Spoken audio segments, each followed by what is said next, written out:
Hola, les doy la bienvenida a una nueva semana de TCC a la Carta. En esta semana vamos a ver este tema que está acá. Si tienen alguna duda al respecto o quieren charlar, por favor pongan sus comentarios que me encantaría poder hablarlos con ustedes. Y si les interesa apoyar este canal, por favor me dan ese reforzador, le ponen manito arriba, se suscriben y si aprietan la campanita van a poder recibir las notificaciones de los siguientes videos que voy a ir subiendo. Ahora sí, vamos con los contenidos.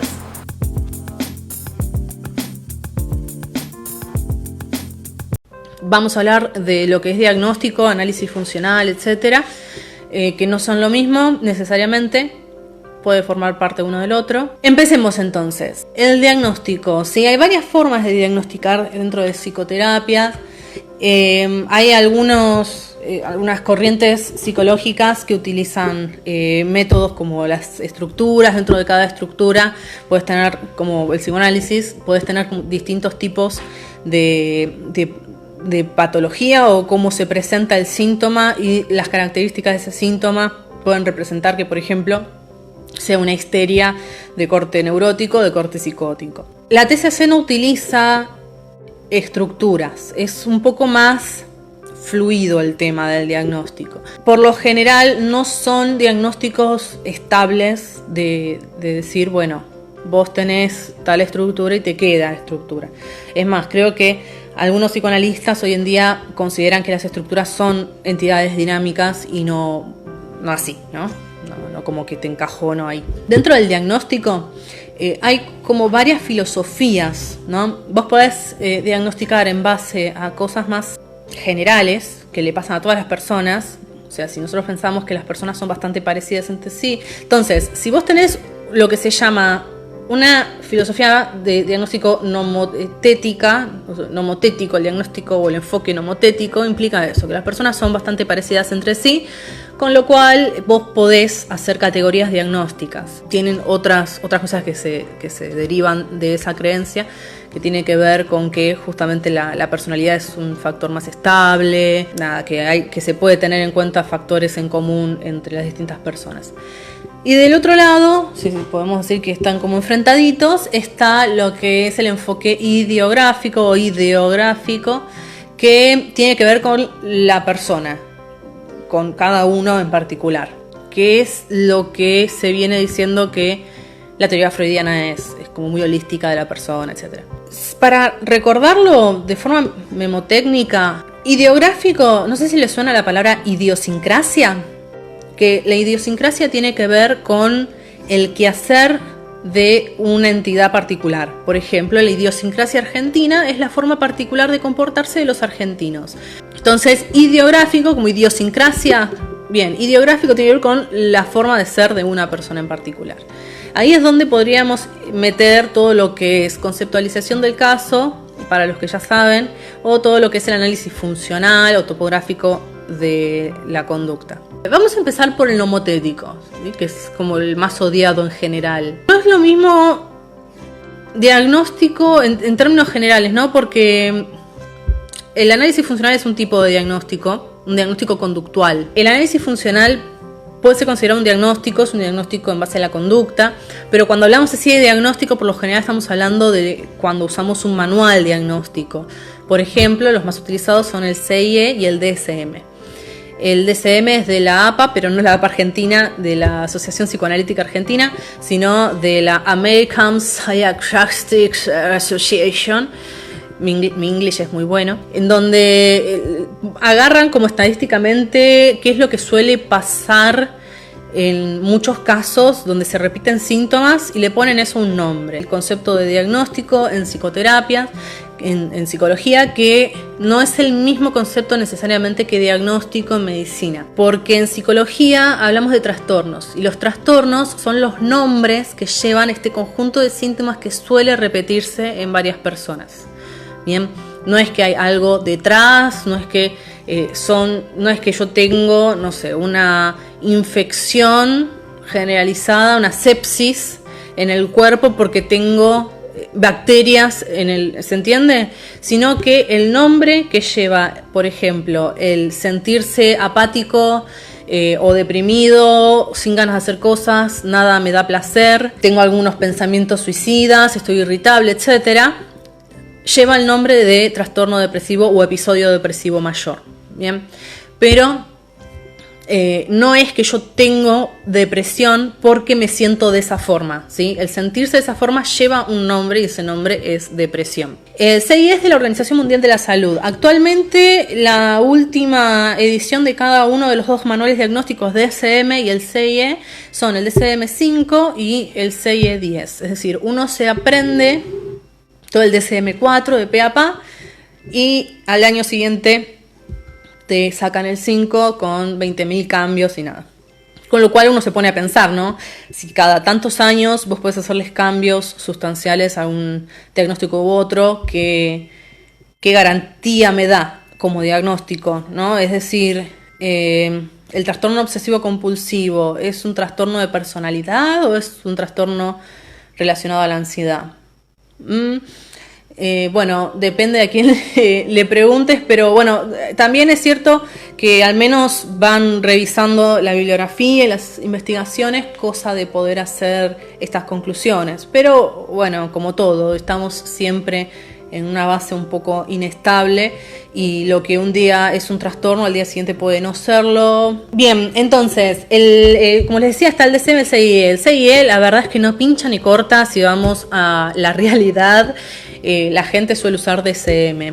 Y la verdad es que no se usa tanto tampoco el DSM. A ver, los manuales estos surgen como una forma de poder catalogar o categorizar trastornos mentales para investigación y para comunicación. En lo que es clínica, que es a lo que me dedico, en parte, se usan más bien para orientarte a vos, más o menos, por qué lado ir, porque siempre vas a tener en cuenta el caso a caso, cuáles son las conductas que trae esa persona. Capaz si vos decís, mira, esta conducta, esto termina como formando, vamos a poner, un diagnóstico de trastorno de ansiedad generalizada.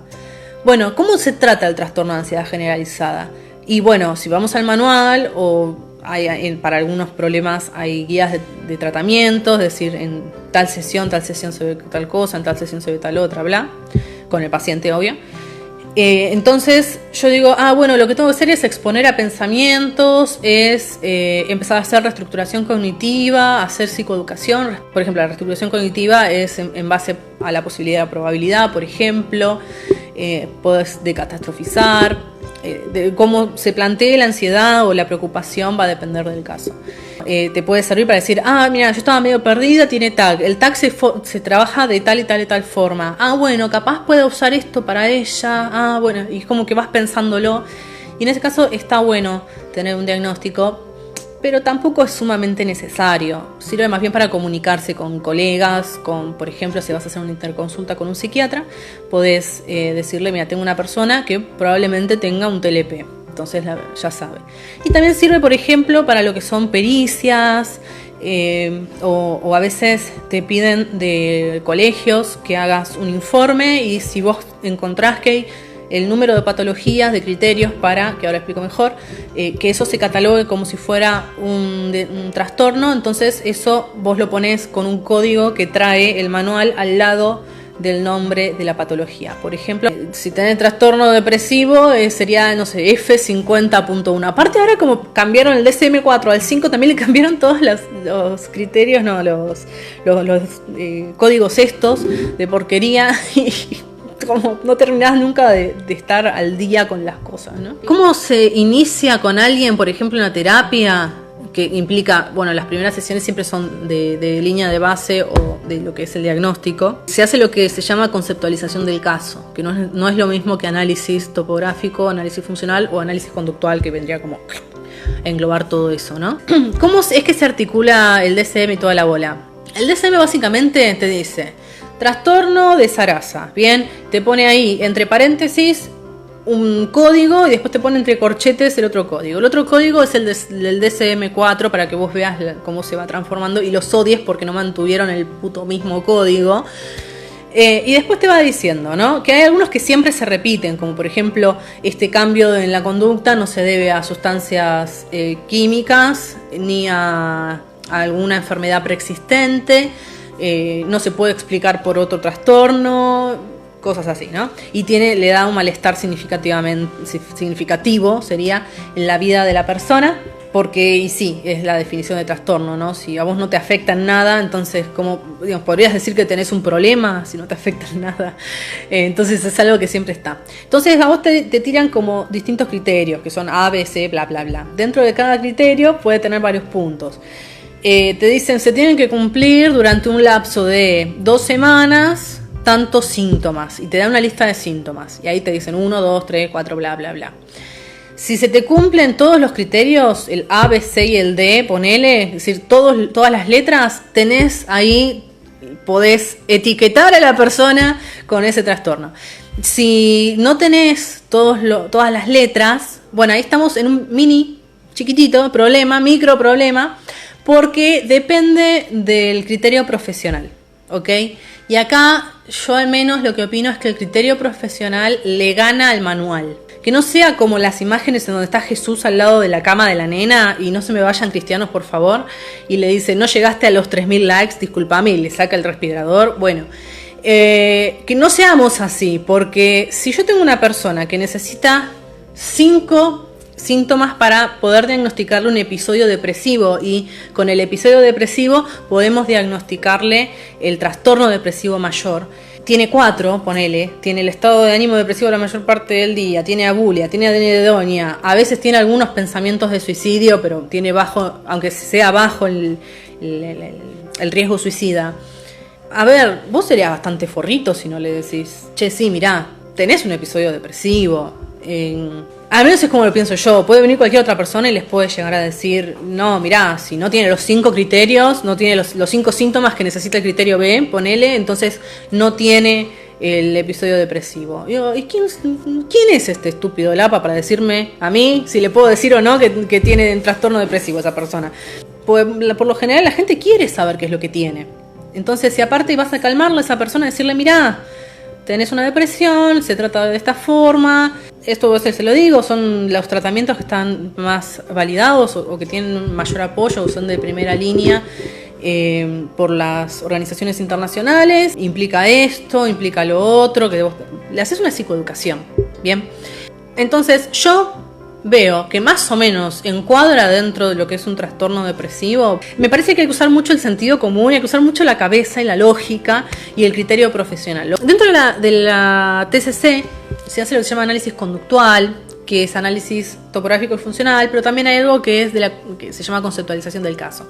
La conceptualización del caso implica más bien identificar, bueno, así es como toda la lista de los datos importantes de la persona: nombre, género, capaz, ponele si es útil, edad, a qué se dedica, a qué estudia, cómo está compuesta su familia. Más o menos haces una historia como si se llama anamnesis. Justamente la amnesia es no tener memoria, anamnesis es sacar la amnesia, es decir, tener información, tener memoria de la historia del trastorno, de los problemas de esta persona. Ves factores protectores, todas estas cosas que cuidan a la persona de no caer en el pozo, básicamente, y ves factores de mantenimiento, que es lo que está haciendo que ese problema se siga manteniendo al día de hoy. Eso sería más o menos la conceptualización del caso. Vos le preguntás cuándo empezó el problema, vos le podés preguntar un montón de cosas, le podés preguntar que se explaye más sobre el problema, podés pedirle algo del significado idiosincrático, que es, bueno, ya saben lo que es idiosincrasia por lo que hablamos antes, de qué es cada cosa para esa persona. Soy una persona muy violenta. Bueno, ¿qué significa ser violento para vos, no? Por ejemplo. Y también para operacionalizar un poco, ahí ya nos metemos más en lo que es análisis conductual. Operacionalizar es definir la conducta en términos con los que yo puedo operar. Y yo reduzco cuando yo quiero hacer un análisis de línea de base, es decir, cómo viene la persona antes del tratamiento, yo lo que puedo hacer es identificar unidades de conducta. Por ejemplo, digo que soy una persona violenta y tengo unidades de conducta como pegarle a cosas, a muebles, ¿no? Entonces cada golpe sería una unidad, que acabo de golpear la mesa, una unidad de conducta. Soy re violenta. Bien, entonces vos podés hacer también algo que se llama análisis topográfico y funcional, lo voy a explicar muy por arriba, y en la próxima lo voy a poder extender un poquito más ya que estamos un poco en horario. El análisis topográfico, como te dice el nombre, topográfico implica mapa.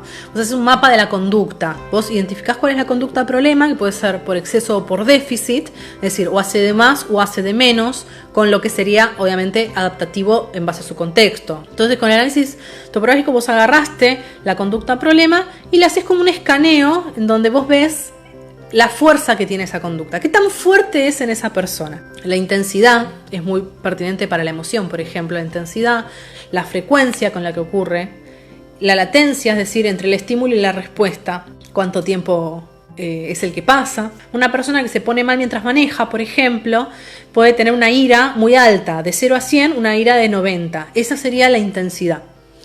Puede tener una duración de 2 horas, suponete, si vuelve a su casa y sigue enojado por el tarado que se le cruzó. La frecuencia es, bueno, le pasa 3 veces cada vez que sale, ¿ok? Sale 4 veces a la semana, bueno, 3 por 4, 12, le pasa 12 veces a la semana, por ejemplo. Y la latencia podría ser el tiempo que pasa entre que se le cruza un tarado y la persona empieza a ponerse iracunda, ¿ok? Y vos ahí ves la fuerza que tiene esa conducta en base a eso. Después tenés lo que es análisis funcional. Funcional significa que se da cuenta de la función que tiene esa conducta en su entorno, en su contexto. Entonces se fija más lo que son antecedentes y los que son consecuentes.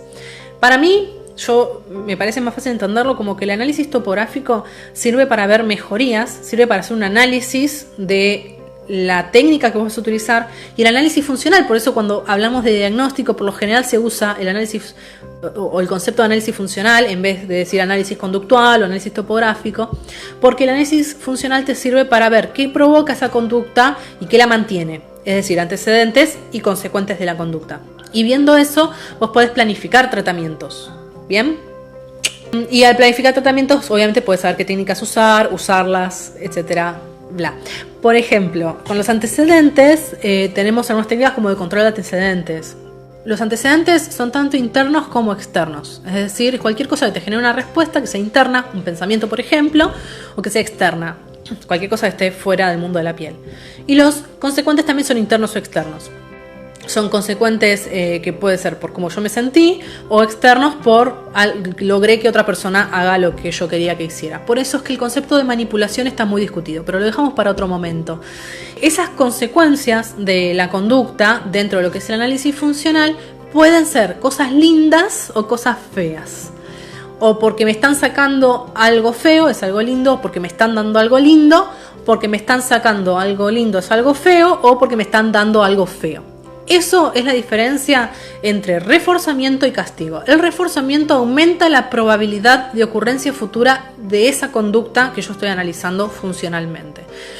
¿Por qué es un reforzamiento? Porque me dieron algo lindo, un reforzamiento positivo, o porque me sacaron algo feo, un reforzamiento negativo. Negativo es porque se sacó. Y el castigo reduce la probabilidad de ocurrencia futura porque le di algo feo, un castigo positivo, o porque le saqué algo lindo, un castigo negativo.